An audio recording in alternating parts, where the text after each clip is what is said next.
அனைவருக்கும் வணக்கம். நாம் இடைக்காட்டு சித்தர் பாடியருளிய மிக மிக நுணுக்கங்கள் நிறைந்த அருமையான ஞானப்பாடல்களை பார்த்து கொண்டிருக்கிறோம். கடந்த பதிவிலே சாகாமல் இருப்பதற்கு கற்கக்கூடிய கல்வியே உயர்ந்த கல்வி, கல்லை கனியாக்குவதைப் போல மனத்தை கனிய வைக்க வேண்டும், அதற்கு என்ன செய்ய வேண்டும் என்று சொல்லியிருந்த நுணுக்கங்களை தெளிவாக வாசித்தறிந்தோம். இன்றைய பதிவிலேயும் நாம் நினைத்துக்கூட பார்க்க முடியாத பல அதிசய நுணுக்கங்களை இடைக்காட்டு சித்தர் சொல்லும்படி கேட்க இருக்கிறோம். ஆத்துமத்தின் கூறான அவயவமே உன்னுடனே கூத்து புரிகின்ற கோளறிவாய் புல்லறிவே. உண்மையை அறிந்து கொள்ளாமல் பொய்யான உலகக் கல்வியிலே இணைந்திருக்கக்கூடிய என்னுடைய கல்மனமே, நான் சொல்லக்கூடிய இந்த கூற்றுக்களை புரிந்துகொள். ஆன்மாவின் கூறு, அதனுடைய அவயவங்கள், அது உன்னோடு இருந்து உன்னை இந்த உலகில் இணைத்து வைத்திருக்கிறது என்பதை மறந்திருக்கிறாய். ஆன்மாவின் கூறு என்பது என்ன? ஜீவசக்தியாய வாயு. அதிலிருந்து வெளிப்பட்டு வந்தவையே மனம், புத்தி, சித்தம், அகங்காரம். மேலும் எவைதான் இந்த உடலாகவும் விரிந்திருக்கின்றன. 72,000 நாடிகளிலே சலிக்கக்கூடிய ஜீவசக்தியாய வாயு உன்னுடைய உடல் முழுவதையும் இயக்கிக் கொண்டிருக்கிறது.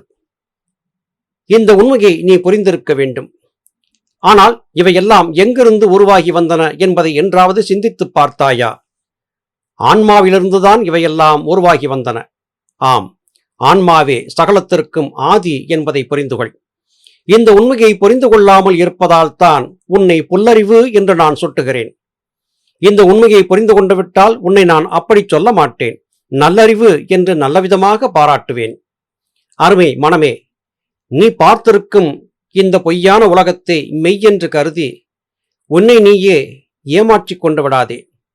எச்சரிக்கையோடு இரு. நான் சொல்லுகிற நல்ல கருத்துக்களை புரிந்துகொள். உள்ளிருக்கும் ஆன்மாவே சகலத்தையும் இயக்குகிறது என்கிற உண்மையை புரிந்துகொள் என்று தன் மனத்தோடு இதமாக பேசி வயப்படுத்தும் காரியத்தை செய்கிறார் இடைக்காட்டு சித்தர். இருட்டறைக்கு நல்விளக்காய் இருக்கும் ஒன்றன் வல்லமையை அருத்துறையில் நிறுத்தி உளக்காகு நீ புல்லறிவே. இருள் சூழ்ந்திருக்கக்கூடிய ஒரு அறையிலே ஒரு அகல் விளக்கை ஏற்றி வைத்தால் அந்த விளக்கின் வெளிச்சத்தால் இதுவரையிலும் இருளிலே மறைந்திருந்த பொருட்கள் எல்லாம் கட்புலனாகின்றன. அதுபோல கதிரவன் உதயமான போது உலகமெல்லாம் வெளிச்சம் பாய்ச்சப்படுகிறது. உலகிலே உள்ள அனைத்து காட்சிகளும் தெள்ளென வெளிப்படுகின்றன. நம் உள்ளே மறைந்திருக்கக்கூடிய ஆத்மா என்கிற சூரியன் ஏமாற்றத்தை தரக்கூடிய கருமேகங்களால் மறைத்திருக்கிறது. இந்த கருமேகங்களை 7 வகையான திரைகளாக இருப்பதாக திரு அருட்பிரகாச வள்ளலார் குறிப்பிடுகிறார். இந்த கருமேகங்கள் களைய களைய உள்ளே இருக்கக்கூடிய ஜோதி பிரகாசம் வெளிப்படுகிறது. மாரிக்காலத்திலே கார்மேகங்கள் சூழ்ந்திருக்கும் போது கதிரவன் கிரணங்கள் பூமியை தொடுவதில்லை. காற்றடித்து மேகங்கள் களைந்தான போது கதிரவன் கிரணங்கள் உறுதிபட வெளிப்படுகின்றன.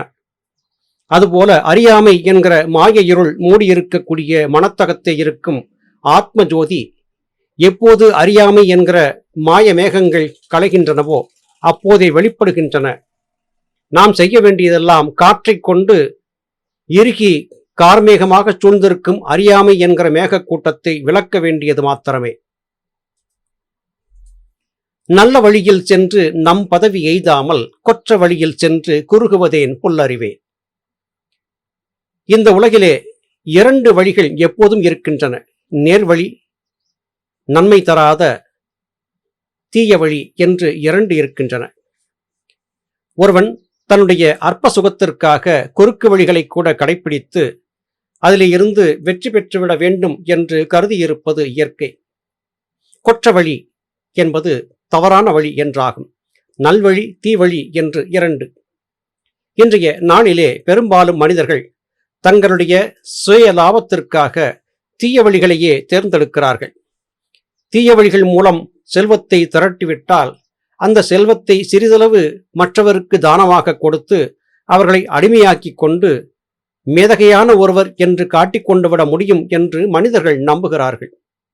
இது புல்லறிவிலே தான் சேரும் என்பதாக இடைக்காட்டு சித்தர் குறிப்பிடுகிறார். நல்வழி சென்றால் நாம் உயர் பதவியை பெறலாம். இந்த உலகிலே இருக்கும் பதவிகளிலே எல்லாம் உயர்ந்த பதவி எது என்று கேட்டால் அதுதான் முத்தி என்கிற பதவி. பராபரத்தை சென்று சேரக்கூடிய அந்த நிலைதான் உயர்ந்த பதவி. நல்வழி என்பது எது? சித்தர் பெருமக்கள் ஞானிகள் மகான்களால் காட்டப்பட்ட யோகப்பாதை. யோகப்பாதை மாத்திரமே நல்ல வழி. மற்றுள்ள எல்லா பாதைகளும் தீய வழிகள் என்றே ஆகும். கைவிளக்கு கொண்டு கடலில் வீழ்வார் போல மெய்விளக்கு உன்னில் இருக்க வீழ்குவதேன் புல்லறிவே. இருள், இந்த இருள் என்பது நிச்சயம் அனைவருக்கும் அச்சத்தை தரக்கூடிய ஒன்றாகவே இருக்கிறது. இருளை பார்த்து அஞ்சுபவர்கள் பலர் இன்னமும் இருக்கிறார்கள். மிகப்பெரிய ஞானிகள் என்று உயர்ந்துவிட்டவர்களும் கூட சில வேளைகளிலே இருளைக் கண்டு பயந்திருக்கிறார்கள். மூடர்கள் மனத்தகத்தை வைத்திருக்கக்கூடிய அறியாமை என்கிற இருளைக் கண்டு ஞானிகள் அஞ்சி இருக்கிறார்கள் என்றும் கூட நாம் அறிந்து கொள்ள முடிகிறது. கையிலே விளக்கை ஏந்தியபடியாக ஒருவன் நெடும் பாதையிலே பயணிக்கிறான். பாதை முடிந்த இடத்திலே கடல் இருக்கிறது.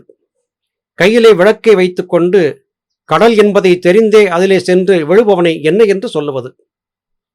அதுபோல இந்த உலக மாயை என்பது சம்சார சாகரம் என்றே அழைக்கப்படுகிறது. இந்த சம்சார சாகரத்திலே ஞானம் என்கிற விளக்கு நம்முள்ளே இருந்தாலும் கூட அறியாமையின் காரணமாக சென்று விழக்கூடிய தவற்றை நாம் செய்து கொண்டே இருக்கிறோம். இதை செய்யாதே. தூய ஞானத்தை கற்பிக்கக்கூடிய ஞானிகள் மகான்களுடைய வார்த்தைகளை செவிமடுத்து நல்வழி நடக்க பழகு என்று இடைக்காட்டு சித்தர் நமக்கு அறிவுரை கூறுகிறார். வாசிக்கு மேலான வான்கதி உன் உள்ளிருக்க யோசிக்கும் மேல்கதிதான் உனக்கு அரிதோ புல்லறிவே. வாசி என்பது நம்முடைய சுழுமுனை கதவத்தை திறப்பதற்கு பயன்படக்கூடிய ஒரு சாவி என்றாகிறது. சந்திரகலை சூரியகலை ஆகிய இந்த இரண்டும் இணைந்து ஒரு சாவியாக திருகு கம்பியாக மாறி புருவமத்தியம் என்று அழைக்கப்படக்கூடிய சுழுமுனை கதவத்தை துளைத்து திறந்து விடுகின்றன. இது வானை நோக்கி ஆகாயத்தை நோக்கி செல்வதற்கான பாதையை திறக்கும் கதவு மாத்திரமே. ஆனால் இந்த கதவு மாத்திரமே, இந்த வாசி என்கிற கதவு மாத்திரமே எல்லாவற்றையும் கொடுத்து விடுமா என்றால் இல்லை. வாசிப்பயிற்சி புருவப்பூட்டை திறப்பதற்கு பயன்படும்.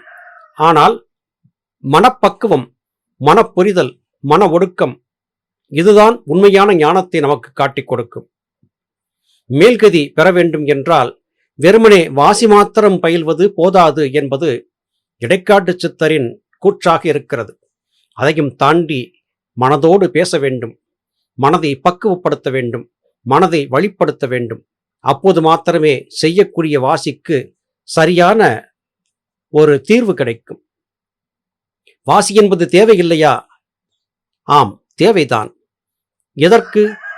புருவப்பூட்டு என்று அழைக்கப்படக்கூடிய சுழுமுனை கதவத்தை திறக்கும் வரையிலும் வாசி என்பது தேவை. கதவம் திறந்தான பிறகு மனத்தின் திறம் கொண்டே, சித்தத்தை கொண்டு மனத்தை அடக்கி ஆளும் திறன் கொண்டே நாம் மேன்மை பெற முடியும். இந்த உண்மையின் தத்துவத்தை புரிந்திருக்க வேண்டும். நாம் அன்றாட வாழ்க்கையிலே பார்ப்பதும் இதை சரியாகவே மெய்ப்பிக்கிறது. எண்ணற்ற யோக பயிற்சி செய்பவர்களை பார்த்திருக்கிறோம். நீண்ட நெடிய நேரம் பிராணாயாமம் என்கிற மூச்சு பயிற்சியை செய்கிறார்கள். ஆனாலும் கூட பக்குவப்படாதவர்களாக, மனம் குழப்பிக் கொண்டிருக்கக்கூடியவர்களாகவே இருப்பதையும் பார்க்க முடிகிறது. அப்படியென்றால் வெறும் வாசி மாத்திரம் ஒருவருடைய வெற்றிக்கு போதாது என்பது கருத்து. யோசித்து பார்க்க வேண்டும். மேல்கதியை பெறுவதற்கு உனக்குள்ளே இருக்கக்கூடிய மனதை, புத்தியை, சித்தத்தை, அகங்காரத்தை ஒருங்கிணைக்க வேண்டும் என்கிற புரிதல் ஏற்பட வேண்டும். அன்னையைப் போல எவ்வுயிரும் அன்புடனே காத்து வரும் முன்னவனைக் கண்டு முத்தி படை நீ புல்லறிவே.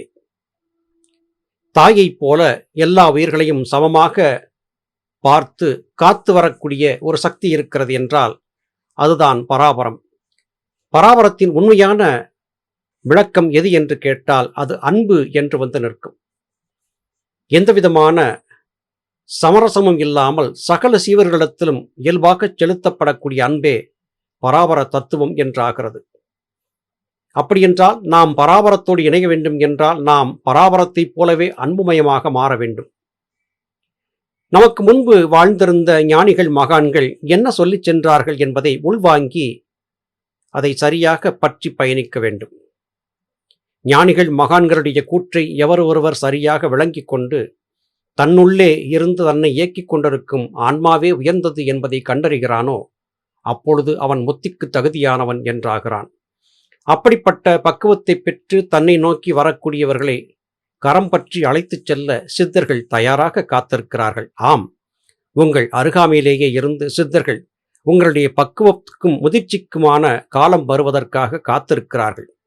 காலம் கனியும் பக்குவப்பட்டவர்களை கரம் பற்றி அழைத்துச் செல்ல காத்திருக்கும் சித்தர் பெருமக்களின் காட்சியும் நமக்கு கிடைக்கும். நல்லது சகோதர சகோதரிகளே, மீண்டும் அடுத்த பதிவிலே உங்களை சந்திக்கிறேன். அதுவரையிலும் நன்றி, வணக்கம்.